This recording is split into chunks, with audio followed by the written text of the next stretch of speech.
malakas dito yung tubig. Lagi po ng video ha. Ito hot spring din.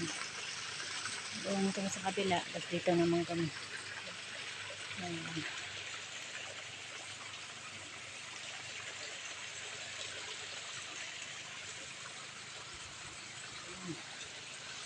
Medyo okay dito kasi may kahoy. Medyo hindi masyadong mainit.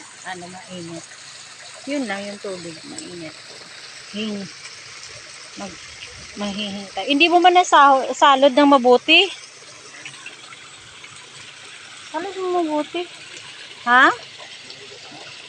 Hindi, para mapuno yan.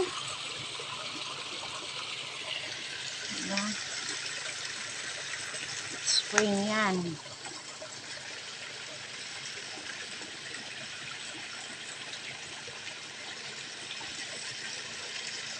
Nilagyan nila ng ng sagig para may ano tayo ng tubig.